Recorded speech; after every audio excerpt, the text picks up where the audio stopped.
In our top story at 10, the Quad Cities has entered major flood stage, crossing the 18-foot mark this afternoon. The National Weather Service says spring flood risk remains well above normal. Snowmelt has mostly finished up north, with water moving into the tributaries. The remaining snowpack will likely not contribute to the Mississippi River's crest, but it may lengthen the recession time.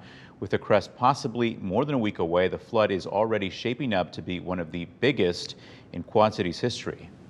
This year we are seeing almost just, it is a pure snow melt flood. So we're not really having any additional rainfall in the local area that's adding to it. So this is just all a straight rise from that snow melt, and hopefully similar with the recessions. The National Weather Service is forecasting the Mississippi to hit 21.7 feet next Monday. The river is expected to continue rising past that, possibly threatening to break the record crest set 4 years ago.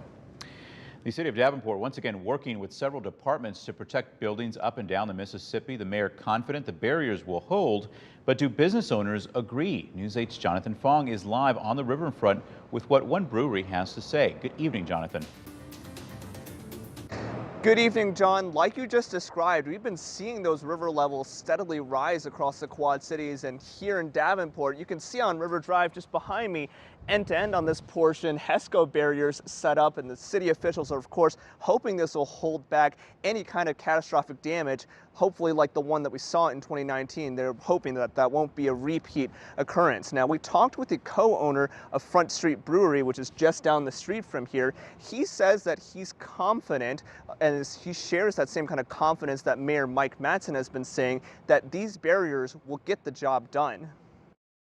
As you see, we're ready. A voice of confidence. We rehearsed, we pre-positioned. Davenport's mayor praising several departments. We practiced and set this wall up in 2.5 days, and then the pumps are in place, the Corps is with us, the EMA is with us, we're all ready to go. Barriers set up along the roads, looking to avoid a repeat of the flooding from 4 years ago. It's about double the amount of staff time. So as opposed to perhaps about a 12 to 14 hour build, we were looking at closer to like a 24 to 26 hour build.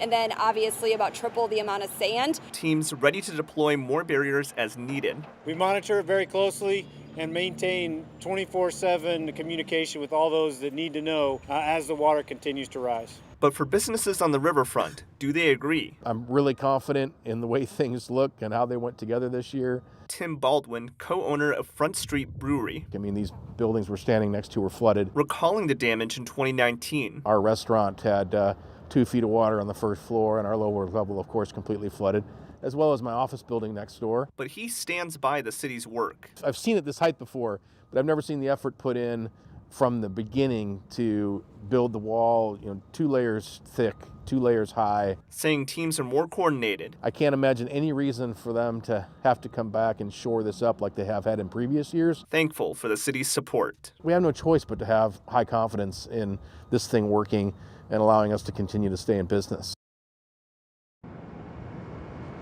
And city officials want to remind you that road closures will certainly expand as the river levels continue to rise, especially here on River Drive, where there have been several detours and closures. You could expect more expanding across from Davenport through to Bettendorf. And of course, you could also be expecting major changes to closures and availability for parking across the city near this area of the riverfront.